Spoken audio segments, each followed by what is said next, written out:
teman-teman, selamat sore, salam sejahtera untuk teman-teman semua. Hari ini kita akan mereview lahan porang kita yang tumpang sari dengan jagung. Jadi mohon dukungan dari sahabat-sahabat semua untuk mendukung channel kami, karena dukungan dari teman-teman adalah motivasi untuk kami berkarya di desa. Terima kasih teman-teman. Nah, ini kondisi tanaman porang kita teman-teman, yang kurang lebih 2 tahun lalu itu kita tanam dari bibit cabutan. Ya, saya hampir 100% tanaman porang menggunakan bibit cabutan. Ya, namanya karena kurang modal juga teman-teman. Nah, jadi kondisinya seperti ini. Kita tanam tumpang sari dengan jagung. Ya, memang agak kesulitan teman-teman ketika kita tumpang sari, karena dari proses pembersihan gulma sangat sangat sulit gitu. Jadi ketika kita tanam dengan teratur, saya pikir tidak menjadi masalah untuk pembersihan gulmanya. Nah, kalau kondisi hari ini teman-teman sudah hampir mendurman atau ripah, kurang lebih sebulan lagi kita sudah bisa panen dari buahnya, atau dari yang biasa disebut katak atau bulbil. Kondisinya seperti ini teman-teman.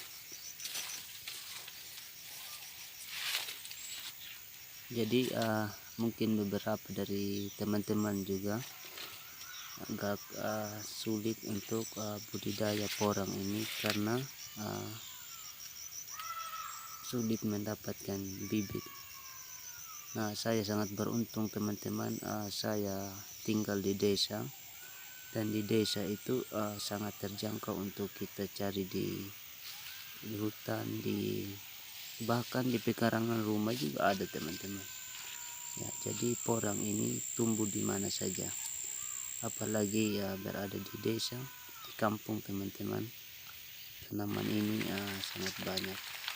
Kemudian saya juga di lahan yang kedua ini saya tanami tumpang sari dengan jagung juga, tetapi ada sedikit tanaman padi teman-teman. Memang agak sulit teman-teman untuk terlalu banyak tumpang sari. Sebaiknya porang ini kita hanya bisa tumpang sarikan dengan jagung. Nah, seperti ini kondisi padi ini kan teman-teman, rusak teman. Jadi porang ini sudah warna daunnya sudah kekuningan. Ini tandanya bahwa mulai dorman teman-teman. Sedikit lagi kita sudah bisa panen. Nah, seperti ini kataknya, lumayan subur besar teman-teman. Nah, ini sebesar jari lah, 2 jari teman-teman. Ya, tanaman padi juga teman-teman lumayan subur. Ini ada pohon mente juga, jadi kebun ini kita juga punya tanaman mente teman-teman. Jadi saya tidak bisa memperlihatkan semua teman-teman, karena ini kondisi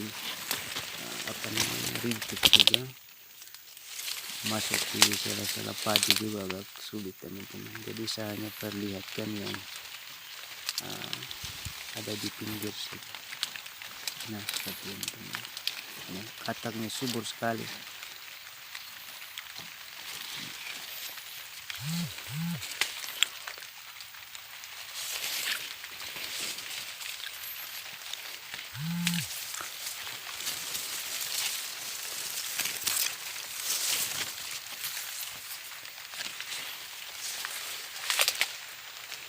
Nah, seperti ini kondisinya. Nah, ini juga dari bibit cabutan, sama dengan yang pertama tadi, masih bibit cabutan.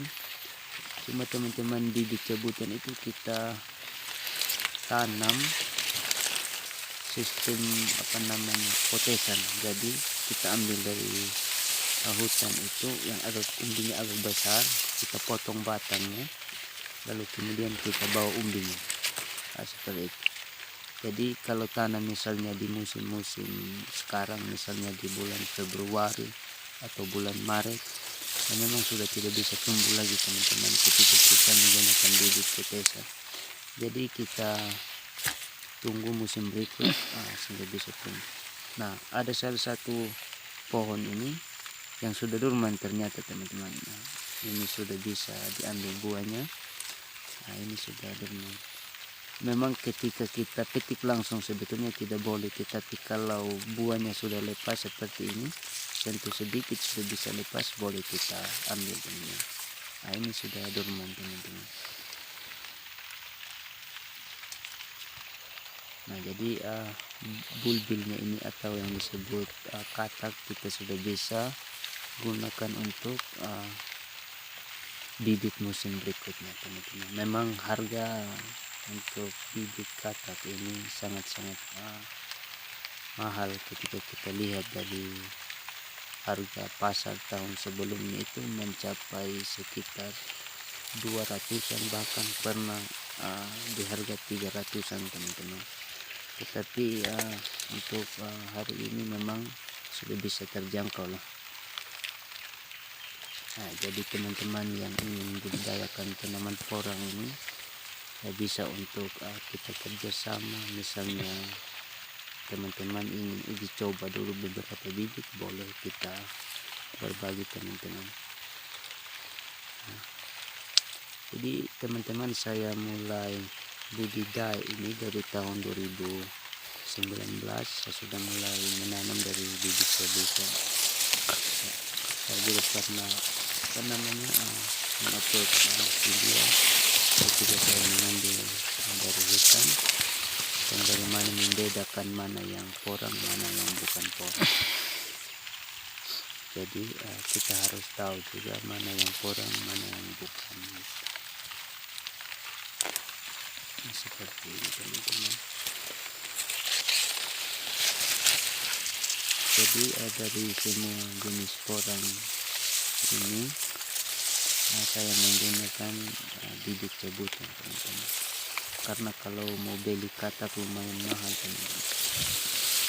Sebaiknya kita mulai sedikit saja dulu.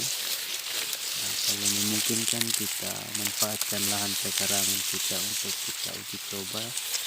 Saya pikir kalau untuk wilayah NTT khususnya Sumber Timur, mau tanam di mana saja ini bisa teman-teman. MDPL berapapun porang bisa tumbuh.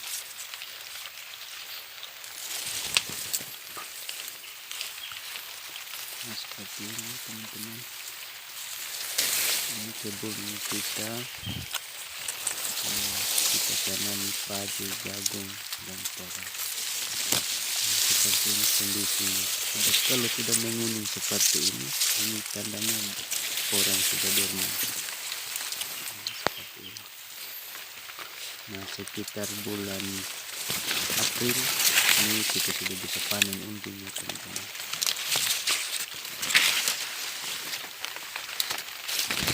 Seperti ini kondisinya.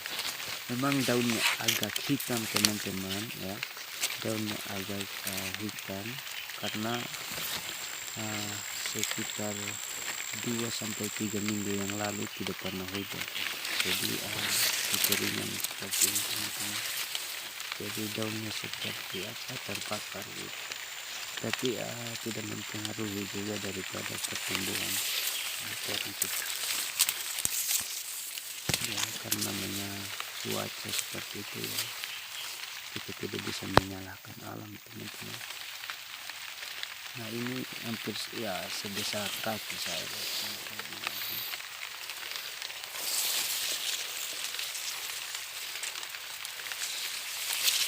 Ini kondisi teman-teman lumayan subur. Jadi ini kita tanam di lahan dari tahun 2019 teman-teman. Bibitnya itu sangat kecil, umbinya ya seperti kelereng lah teman-teman. Itu di tahun 2019. Jadi mulai tumbuh itu tahun 2020. Jadi kita tanam di sekitar bulan Maret atau Februari kalau tidak salah tahun 2019 itu. Jadi tumbuhnya itu di musim berikutnya itu tahun 2020. Jadi kalau hitung sampai sekarang 2020, 21, 22 baru masuk 3 musim ya, sudah masuk 3 musim dari bibit cabutan. Jadi kalau untuk ini bisa kita panen teman-teman. Memang agak beda ketika kita tanam dari bibit katak yang super ya, memang kita bisa panen 2 musim teman-teman. Tapi kalau bibit cabutan memang agak susah karena kita harus merawat, membudidayakan sampai pemupuk dengan baik. Ini saja teman-teman, sekian dan terima kasih.